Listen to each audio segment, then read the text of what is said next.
Hello दोस्तों, स्वागत करता हूं आपका एग्ज़ाम ट्रेनर यूट्यूब चैनल पर। तो आज हम देखेंगे पटवारी का महत्वपूर्ण सब्जेक्ट प्रबंधन का अगला टॉपिक। ठीक है, तो प्रबंधन के लगभग 10 से 12 टॉपिक के वीडियो अपलोड कर दिए गए हैं, तो अब वो आप प्लेलिस्ट में जाकर देख सकते हैं। ठीक है दोस्तों, तो आइए आज शुरू करेंगे उपभोक्ता संरक्षण, जो प्रबंधन का एक महत्वपूर्ण चैप्टर है। ठीक है, तो इससे संबंधित महत्वपूर्ण प्रश्नों पर चर्चा करेंगे। तो अगर वीडियो अच्छा लगे तो आप कमेंट बॉक्स में अपनी राय दें, वीडियो को लाइक करें और चैनल को अभी तक सब्सक्राइब नहीं किया है तो प्लीज़ चैनल को सब्सक्राइब कर लें। तो आइए शुरू करते हैं पहले क्वेश्चन के साथ। तो पहला क्वेश्चन है, मूल्य देकर वस्तु अथवा सेवा प्राप्त करने वाला कहलाता है कृषक, उपभोक्ता, व्यापारी या फिर मजदूर। तो इसका राइट आंसर होगा बी, उपभोक्ता। जैसे मूल्य देकर वस्तु अथवा सेवा प्राप्त करता है, ठीक है, तो उसको क्या कहते हैं, उपभोक्ता। ठीक है, तो इसका राइट आंसर होगा बी। ठीक है, अब बढ़ते हैं अगले क्वेश्चन की ओर। अगला क्वेश्चन है, वस्तु विक्रय अधिनियम किस वर्ष आया? 1932, 1934, 1931 या 1930? तो इसका राइट आंसर क्या होगा? इसका राइट आंसर होगा डी, 1930। वस्तु विक्रय अधिनियम 1930 में आया। कब आया? 1930 में। तो इसका राइट ऑप्शन क्या होगा? 1930। अगला क्वेश्चन है, उपभोक्ताओं के प्रमुख अधिकार कितने हैं? 6, 5, 7 या 9? तो इसका राइट आंसर क्या होगा? इसका राइट आंसर होगा ए, 6। उपभोक्ताओं के प्रमुख अधिकार 6 है। कितने अधिकार है? 6। तो इसका राइट आंसर क्या होगा? ए, 6। ठीक है, अगला है, विश्व उपभोक्ता अधिकार दिवस मनाया जाता है 16 मार्च को, 18 मार्च को, 15 मार्च को या 19 मार्च को? तो इसका राइट आंसर क्या होगा? इसका राइट आंसर होगा सी, 15 मार्च को। विश्व उपभोक्ता दिवस 15 मार्च को मनाया जाता है। ठीक है, तो इसका राइट आंसर होगा सी, 15 मार्च। अगला क्वेश्चन है, प्रतियोगिता अधिनियम किस वर्ष लागू हुआ? 2003, 2005, 2006 या 2002? तो इसका राइट आंसर क्या होगा? इसका राइट आंसर होगा डी, 2002। प्रतियोगिता अधिनियम 2002 में लागू हुआ। कब लागू हुआ? 2002 में। तो इसका राइट आंसर क्या होगा? डी, 2002। ठीक है, बढ़ते हैं अगला क्वेश्चन। अगला क्वेश्चन है, विश्व उपभोक्ता आंदोलन की शुरुआत किस देश से हुई? चीन से, जर्मनी से, जापान से या अमेरिका से? तो इसका राइट आंसर होगा डी, अमेरिका से। ठीक है, विश्व उपभोक्ता आंदोलन की शुरुआत अमेरिका से हुई। इसका राइट आंसर होगा डी। अगला क्वेश्चन है, निम्नलिखित में से कौन राज्य कमीशन से संबंधित है? एक अध्यक्ष, 2 सदस्य, एक अनिवार्य महिला सदस्य, एक और दो दोनों या इनमें से कोई नहीं? तो इसका राइट आंसर होगा एक और दो दोनों, मतलब एक अध्यक्ष, 2 सदस्य और एक अनिवार्य महिला सदस्य। तो इसका राइट आंसर होगा एक अध्यक्ष, 2 सदस्य, एक अनिवार्य महिला सदस्य, ए और बी दोनों। अगला क्वेश्चन है, मूल्य देकर वस्तु अथवा सेवा प्राप्त करने वाला कहलाता है कृषक, उपभोक्ता, व्यापारी या मजदूर? तो ये रिपीटेड क्वेश्चन है, तो इसका राइट आंसर क्या होगा? इसका राइट आंसर होगा बी, उपभोक्ता। ठीक है, मूल्य देकर अथवा वस्तु अथवा सेवा प्राप्त करने वाला कहलाता है, तो इसका राइट आंसर होगा बी, उपभोक्ता। ठीक है, अगला क्वेश्चन है, ग्राहक व्यवसाय की खालिस्तान होता है? आत्मा होता है, कुंजी होता है, चाबी होता है या इनमें से कोई नहीं? तो इसका राइट आंसर होगा ए, आत्मा।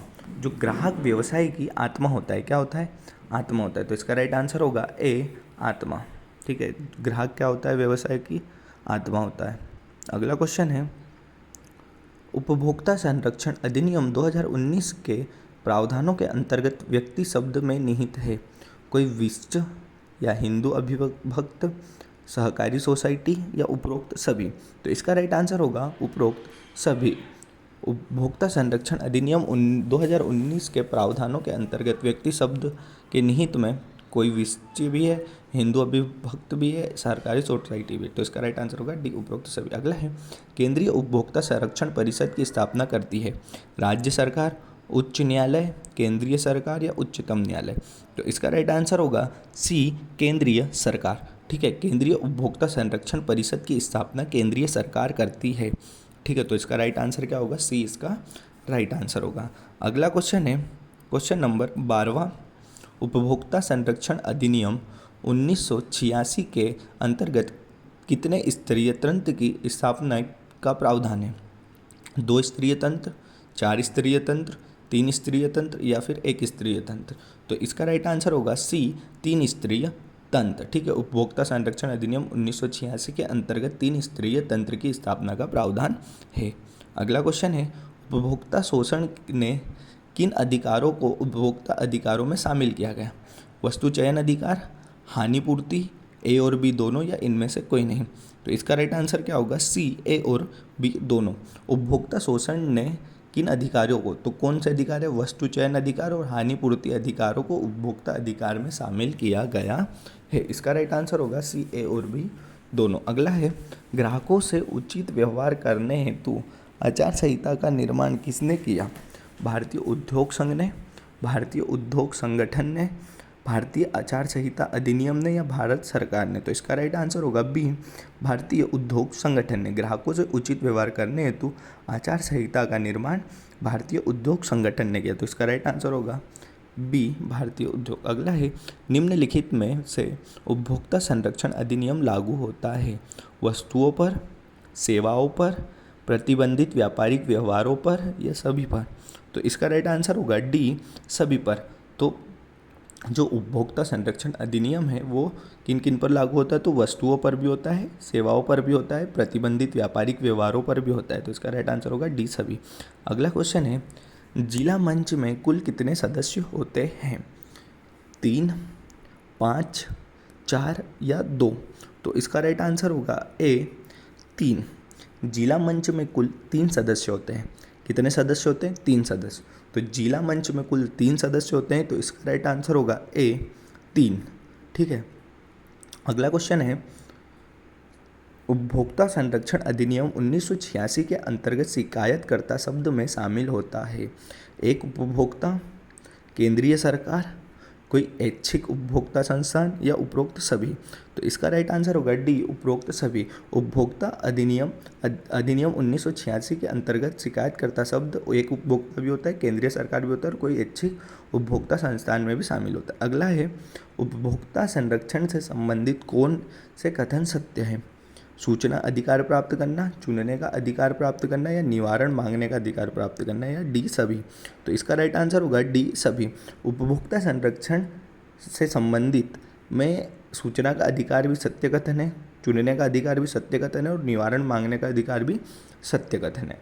अगला क्वेश्चन है किसी उपभोक्ता द्वारा लिखित में किसी उपयुक्त कानूनी मंच के सम्मुख प्रस्तुत आरोप कहलाता है शिकायत, परिवार, परिवेदन या उपरोक्त सभी? तो इसका राइट आंसर होगा डी, उपरोक्त सभी। किसी उपभोक्ता द्वारा लिखित में किसी उपयुक्त कानून मंच के सम्मुख आरोप क्या कहलाता है? शिकायत भी कहलाता है, परिवार भी कहलाता है, परिवेदन भी कहलाता है।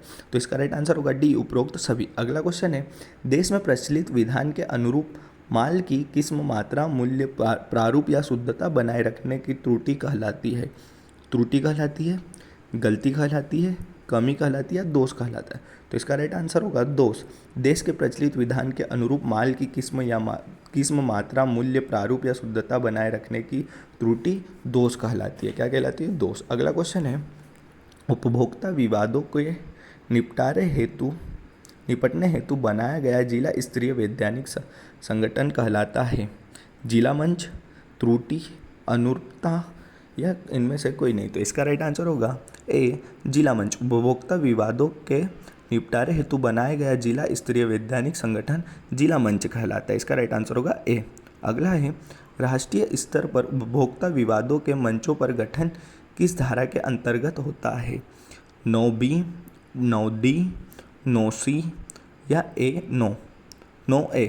तो इसका राइट आंसर होगा ए, 9B। राष्ट्रीय स्तर पर उपभोक्ता विवादों के मंचों पर गठन 9B धारा के अंतर्गत होता है। तो इसका राइट आंसर होगा ए। ठीक है, अगला क्वेश्चन है उपभोक्ता संरक्षण मंचों के गठन के लिए सरकार द्वारा गजट में प्रकाशित सूचना कहलाती है? सूचना, अधिसूचना, अधिनियम या संनियम? तो इसका राइट आंसर होगा बी, अधिसूचना। उपभोक्ता संरक्षण मंचों के गठन के लिए सरकार द्वारा गजट में प्रकाशित सूचना क्या कहलाती है? अधिसूचना कहलाती है। अगला क्वेश्चन है, राज्य या केंद्र सरकार द्वारा बनाए गए नियम कहलाते हैं? अधिनियम, धारा, निर्धारित या सभी? तो इसका राइट आंसर क्या होगा? इसका राइट आंसर होगा सी, निर्धारित। राज्य या केंद्र सरकार द्वारा बनाए गए नियम क्या कहलाते हैं? निर्धारित कहलाते हैं। तो इसका राइट आंसर क्या होगा? सी। ठीक है, अगला क्वेश्चन है, उपभोक्ता संरक्षण नियम ई कॉमर्स, ठीक है, 2020 में नियम किस प्रकार के हैं? केवल परामर्शी, केवल अनिवार्य, परामर्शी एवं अनिवार्य या इनमें से कोई नहीं? तो इसका राइट आंसर होगा सी, परामर्शी एवं अनिवार्य। उपभोक्ता संरक्षण नियम ई कॉमर्स 2020 के नियम परामर्शी एवं अनिवार्य है। ठीक है, तो इसका राइट आंसर होगा सी। तो दोस्तों, इसी के साथ हमारे सारे क्वेश्चन समाप्त होते हैं। आशा करता हूँ कि आपको सारे क्वेश्चन अच्छे लगे होंगे। अगर क्वेश्चन अच्छे लगे तो कमेंट बॉक्स में अपनी राय दें, वीडियो को लाइक करें, चैनल को अभी तक सब्सक्राइब नहीं किया है तो सब्सक्राइब करें और अधिक से अधिक शेयर करें। मिलते हैं अगले वीडियो में, तब तक के लिए जय हिंद दोस्तों। और हाँ, प्लेलिस्ट ज़रूर चेक कर लें, प्रबंधन के सारे वीडियो प्लेलिस्ट में अवेलेबल है। धन्यवाद दोस्तों।